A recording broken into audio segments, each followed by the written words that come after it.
क्या मंदिर बनाना पैसों की बर्बादी है? मंदिरों पर पैसे खर्च क्यों करना? मंदिर बनाने से तो अच्छा है उन पैसों को दान में दे देना चाहिए। ऐसे कई तरह के सवाल हमारे मन में, खासकर हम युवाओं के मन में हमेशा जन्म लेते रहते हैं। इन प्रश्नों का सटीक उत्तर हमें मिला जैनिज्म कोर्स के द्वारा। उत्तर जानने के लिए बने रहिए इस वीडियो के अंत तक। पहली बात तो यह है कि धर्म एक बहुत ही इजी टारगेट बना हुआ है।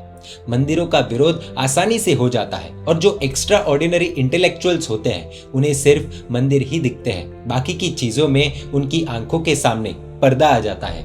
करोड़ों की फिल्में बनती है, करोड़ों की होटलें बनती है, करोड़ों की फैक्ट्रीज, इंडस्ट्रीज बनती है, तब उनका कोई भी विरोध नहीं होता। इसका कारण ये है कि ये सारी चीजें तो रोजगार देती है, एम्प्लॉयमेंट देती है और लोगों का घर इन्हीं से चलता है। ठीक है, सही है, मानते हैं। अगर इसी एंगल से देखना है तो ठीक है, मंदिरों से कितने लोगों का घर चलता है वो भी आज हम देख ही लेते हैं। पहले हम ये देखते हैं कि मंदिर बनने की प्रक्रिया क्या है। मंदिर या देरासर जब बनता है तो लगभग 25% रकम पत्थर के लिए उपयोग होती है। अब इस प्रोसेस में क्या क्या होता है? पत्थर की खदान में काम करने वाले मजदूरों का इससे घर चलता है। फिर पत्थर ट्रांसपोर्ट होते हैं तो ट्रांसपोर्टेशन इंडस्ट्री में इन्वॉल्व लोगों को इसका फायदा होता है, आमदनी मिलती है। रही बात बाकी पैसों की, तो कंस्ट्रक्शन जब होता है तब कंस्ट्रक्शन वर्कर्स का घर इससे चलता है। मंदिर ऐसे ही कुछ दिनों में नहीं बनते, अंदर बहुत कारीगरी लगती है, नक्काशी का बहुत भारी काम लगता है। नक्काशी का काम तो सालों तक, 30-30, 40-40 वर्षों तक चलता है। आपकी जानकारी के लिए बता दें, और इस समय रह रहे कई लोग नक्काशी का काम संभालते हैं, उनका घर इससे चलता है। उन कारीगरों को उनके टैलेंट का पैसा मिलता है। मंदिर बनने के बाद भी सालों तक नक्काशी का काम तो चलता ही रहता है। मंदिर में प्राण प्रतिष्ठा यानी अंजन शलाका के बाद भक्तों का आना जाना शुरू हो जाता है। जितना बड़ा मंदिर उतने ज्यादा पुजारी। सिर्फ पुजारी ही नहीं, सफाई कर्मचारी भी पुजारियों के साथ काम करते हैं। उनका घर भी मंदिर से ही चलता है।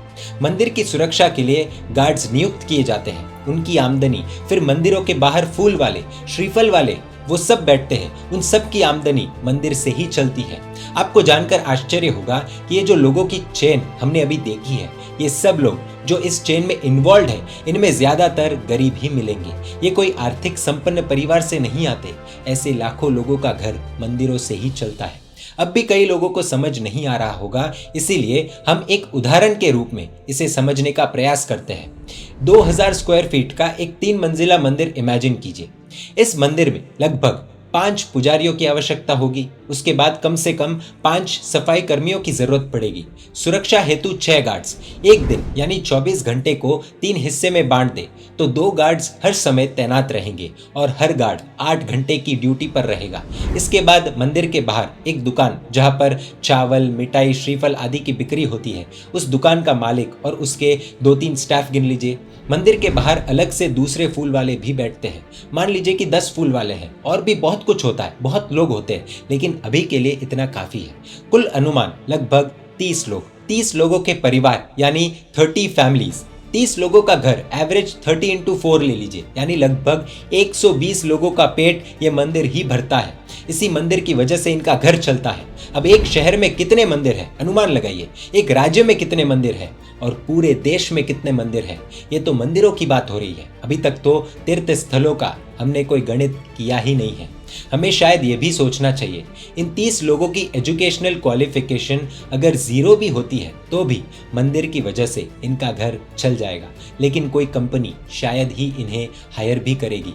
यदि ये 30 में से 5 लोग काबिल है, क्वालिफाइड भी है और किसी कंपनी में जॉब भी कर ले तो बाकी 25 व्यक्ति तो गरीब बन जाएंगे। यानी 25 परिवारों की खुशी का क्या, 25x4 100 लोगों की रोजी रोटी का क्या, अंत में भीख मांगेंगे। क्या ये रास्ता सही है? ये जो एक्स्ट्रा ऑर्डिनरी इंटेलेक्चुअल्स होते हैं, उन्हें लगता है कि सोशल इश्यूज के नाम पर इस तरह से मंदिर का विरोध करने पर वो लिबरल्स कहलाए जाएंगे। लेकिन अंदर की वास्तविकता को समझे बिना मंदिर के विरोध का कोई सेंस ही नहीं बनता, क्योंकि जिन लोगों का मंदिर की वजह से घर चलता है, ये उनके पेट पर ही लात मारने की वकालत कर रहे हैं। इसीलिए अगली बार यदि हमारे सामने कोई मंदिर का विरोध करे तो इस आसान गणित को उनके सामने रखकर उन्हें आसानी से बिना वैर भाव के शांति से समझाकर कन्विंस कर सकते हैं। एक और खास बात, ये तो सिर्फ हमने आर्थिक फायदा देखा है। बाकी आध्यात्मिक और मानसिक फायदों की बहुत लंबी लिस्ट है। मंदिर में फल चढ़ाते हैं तो उनका क्या होता है, अभिषेक क्यों करना, मंदिर से हमारा क्या फायदा होता है, ऐसे सवालों के जवाब जानने के लिए आज ही ज्वाइन कीजिए जैनिज्म कोर्स। यह कोर्स हिंदी, इंग्लिश और गुजराती भाषा में ऑनलाइन और ऑफलाइन तरीके से उपलब्ध है। ऑनलाइन कोर्स में आप कोर्स पढ़ते पढ़ते मल्टीपल चॉइस क्वेश्चंस पैटर्न के क्विज और एग्जाम्स भी देंगे और कोर्स पूरा करते ही घर बैठे आपको मिलेगी जैनिज्म कोर्स की डिग्री और साथ ही सर्टिफिकेट।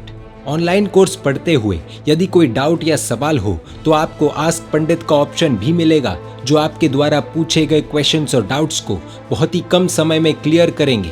घर बैठे जैनिज्म कोर्स को पढ़ने के लिए आज ही डाउनलोड कीजिए जैनिज्म कोर्स का मोबाइल ऐप या इस कोर्स को पढ़ने के लिए विजिट कीजिए www.jainismcourse.org।